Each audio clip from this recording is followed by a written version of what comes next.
Okay, today we are making this absolutely fabulous vegan shakshuka. And this shakshuka is obviously not made with eggs.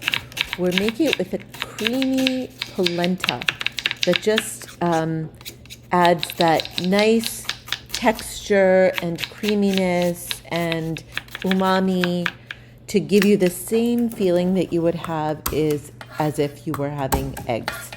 So this just satisfies that craving.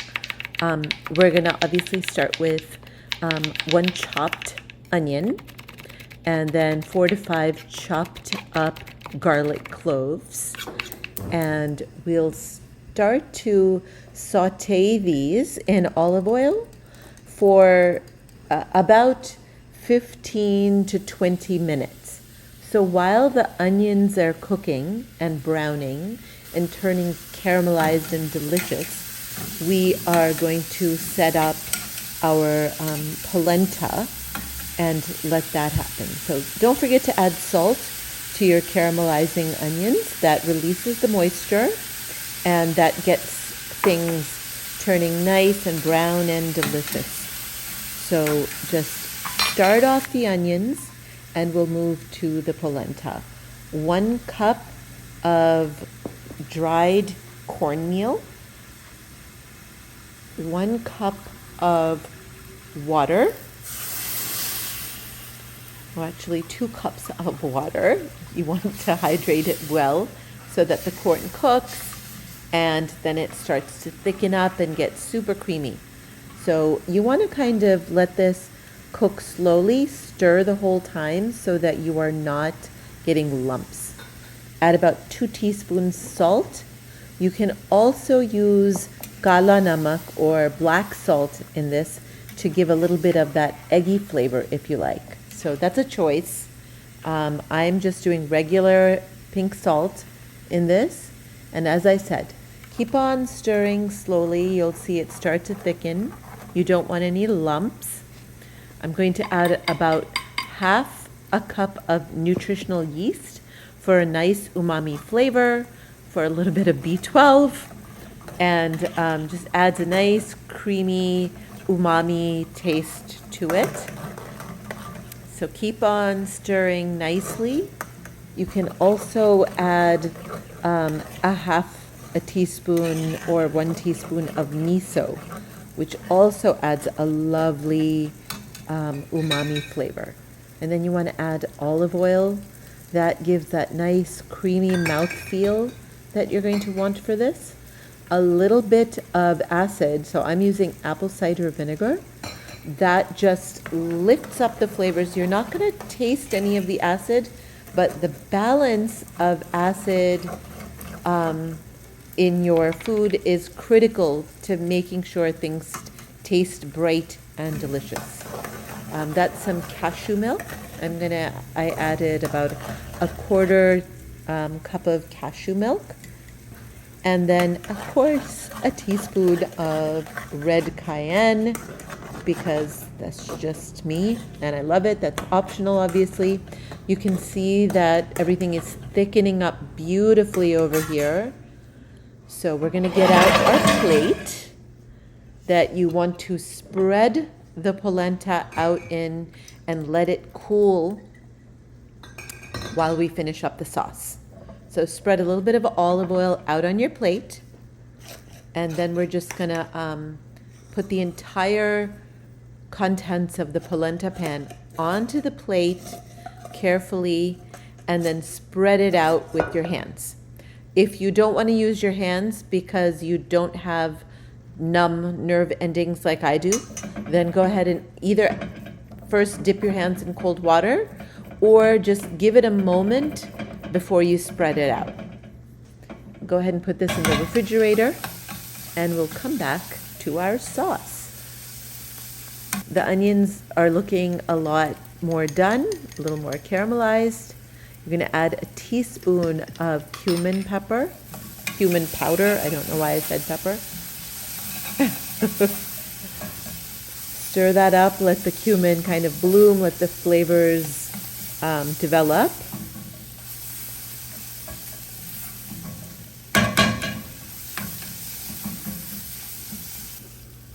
And then we're going to add about a quarter teaspoon of thyme, simply because I love it.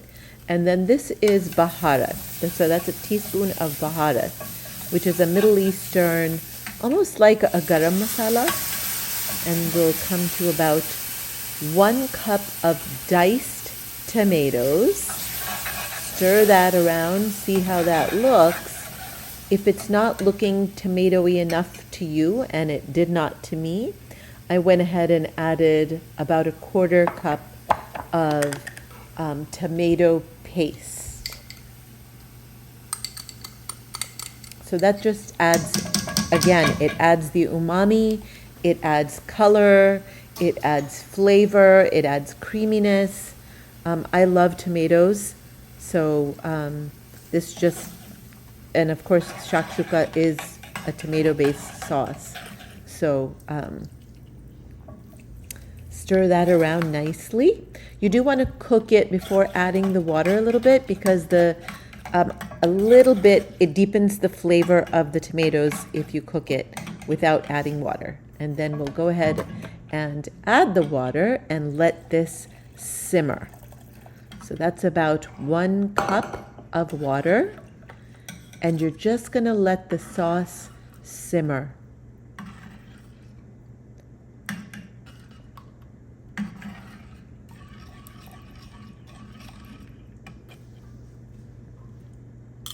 All right, I couldn't help myself. Calabrian chilies. I get this from Trader Joe's, and I absolutely am in love with this stuff.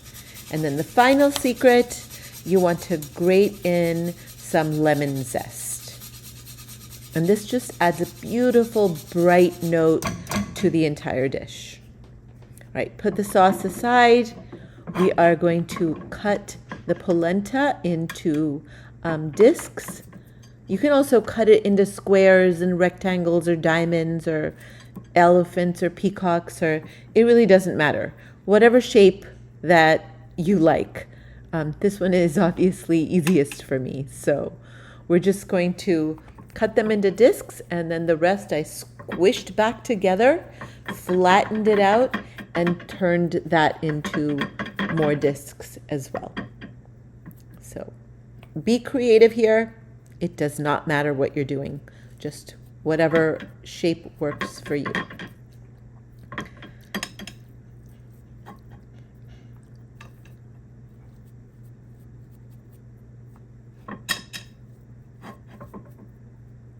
It's not a science, it's just having fun and enjoying the whole process. There you go. We will get these ready to fry.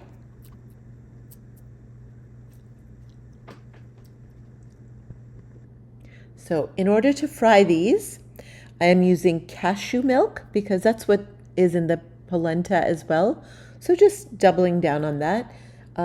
Dip a little bit, 1 disc at a time into the cashew milk, and then into just plain flour. So this is all-purpose flour. You can use rice flour, you can use chickpea flour, whatever works.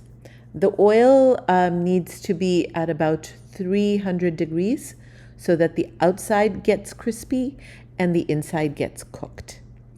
It should take about maybe 5 to 7 minutes, and go ahead and dig that out. I tested the first one, but you can probably add 2 at a time into the oil. And then voila, enjoy the shakshuka